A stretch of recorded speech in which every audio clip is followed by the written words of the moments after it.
bounds.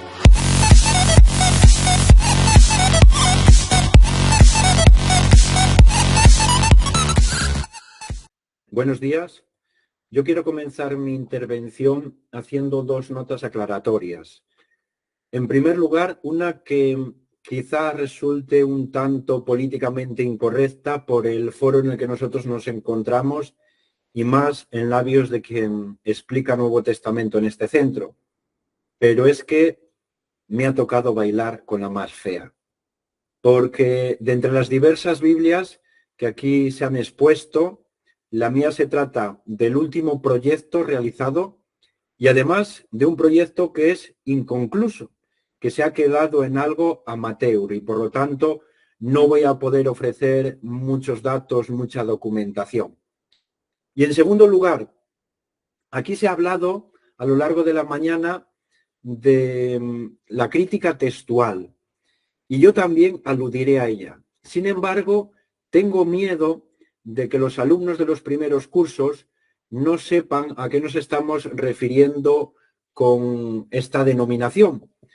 Y no hay que dar nada por aprendido, ¿no? No hay que dar nada por sabido.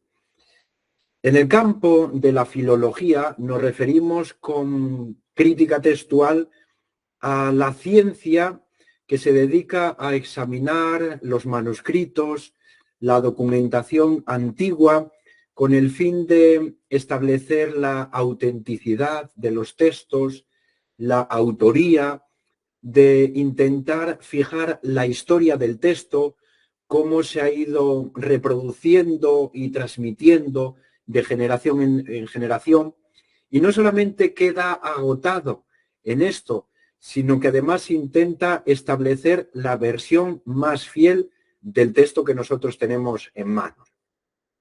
Dicho esto, Biblia políglota matritense. Matritense viene de Madrid, porque es el lugar donde nace este proyecto de Biblia. Se trata de un proyecto, como bien he dicho anteriormente, que nace en el CSIC y en la Biblioteca de Autores Cristianos, la BAC, en el año 1947.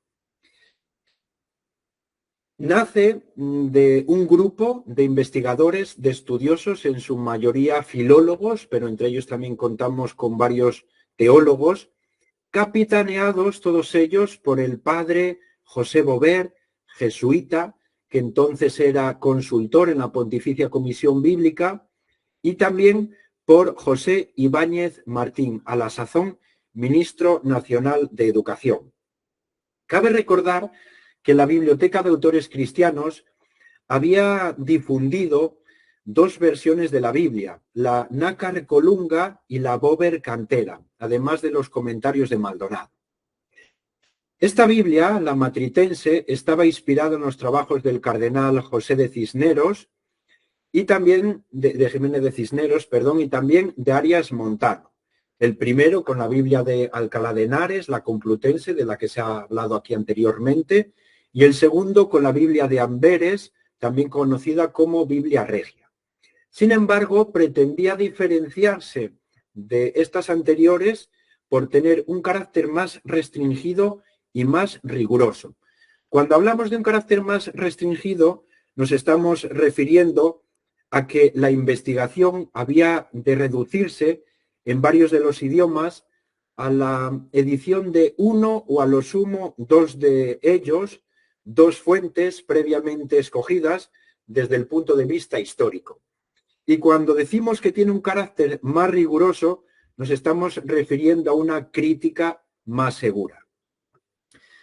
A diferencia de otras Biblias políglotas, como la Complutense, que ya se ha visto, en esta ocasión no se ofrece una versión sinóptica, es decir, no se pone columna tras columna los diversos idiomas que se van a ofrecer al lector para poder abarcarlos con una mirada, con óptico, mirada, ¿no?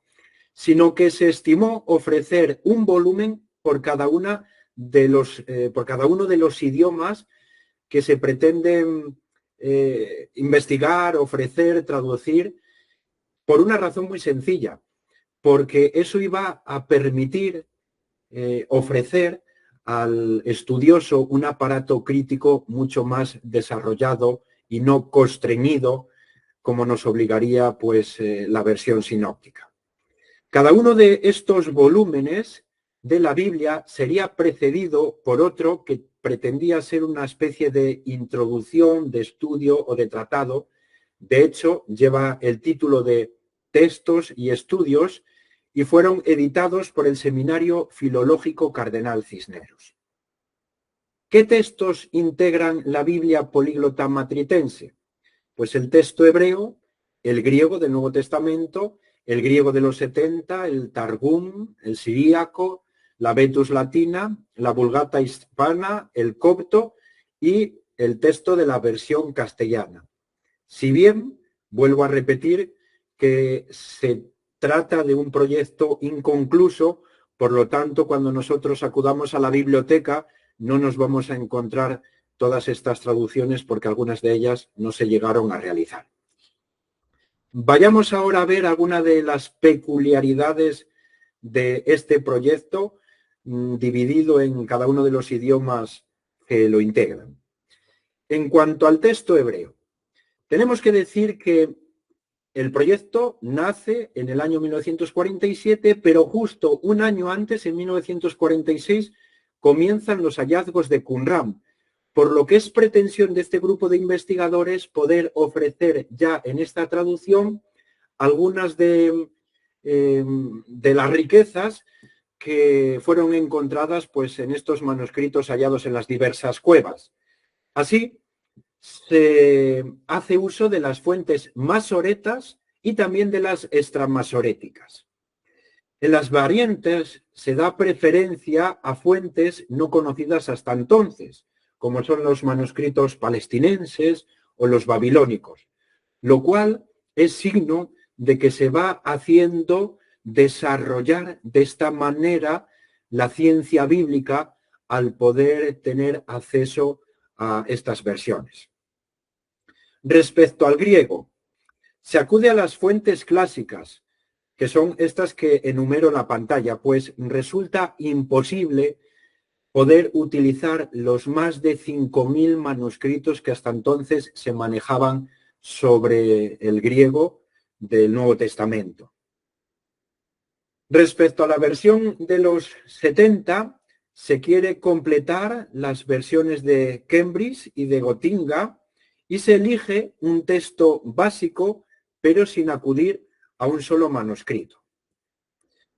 Sobre el Targum, tenemos que decir que en la Biblioteca Vaticana fue hallado un manuscrito que contiene el Targum íntegro palestinense de todo el Pentateuco. Nos estamos refiriendo a 450 folios perfectamente conservados, que se ofrecen al estudioso con su aparato crítico original. Al mismo tiempo, tenemos que decir que en la biblioteca del Seminario Teológico Judío de Nueva York fue encontrado la versión Onkelos babilónico, lo cual también se ofrece al lector en la versión del Targum de la matritense con un aparato crítico amplio porque nunca se fijó un texto, lo cual nos induce a manejar diferentes variantes. Sobre el siríaco no podemos decir absolutamente nada, puesto que no se precisaron las características técnicas y no se llegó a editar este volumen. Sobre la Vetus latina, se elabora de manera preferente, pero no exclusiva, sobre la Vetus latina hispana. Un ejemplo de ello es el libro de los Salmos, que está editado y que nosotros tenemos en nuestra biblioteca, y que hace uso del salterio visigótico mozárabe, que es la más auténtica expresión del salterio de la Vetus latina hispana. Tengamos en cuenta que para ello se reunió todo el material presente en Europa, se cotejó y se editó el que se consideraba más fidedigno. Sobre la Vetus hispana, podríamos señalar que reviste novedad e importancia. Novedad por una razón muy sencilla, porque nunca se había reconstruido. Importancia, ¿por qué? Es un hecho muy curioso. A España habían llegado códices de San Jerónimo enviados a Lucinio, que era un aristócrata hispanorromano, que era mecenas del cristianismo. Lo cual para nosotros es sumamente importante porque de alguna manera podríamos decir que estamos como tocando de manera directa la obra de San Jerónimo. Y respecto a la versión copta, se recoge el material conocido, elaborado, que es el que ofrezco aquí en la pantalla, y se añaden los fragmentos que se habían escapado con tal de poder ofrecer al lector y al estudioso la versión más completa del copto. Por último, sobre la versión castellana pretendía ser pues la guinda del pastel de la matritense. Se pretendía ofrecer una nueva traducción de la Biblia al castellano que recogiera pues todos los frutos de este trabajo previo realizado a lo largo del proyecto, pero no se llegó a materializar. Por último, señalar que se trata de un proyecto inconcluso que todavía tiene visos de seguir adelante. A mí me consta que el estudioso don Natalio Fernández Marcos, que es precisamente leonés, tiene o está capitaneando un nuevo grupo que pretende dar continuidad pues a la Biblia políglota matritense. Sin embargo, bueno, pues tenemos que tener en cuenta que se requiere mucha inversión económica, se requiere, un fuerte capital humano del cual no siempre se dispone, y en último lugar también se entrometen por medio diversas cuestiones políticas que están siendo, pues, de alguna forma, impedimento para que este proyecto pueda convertirse de manera definitiva en una realidad. Nada más.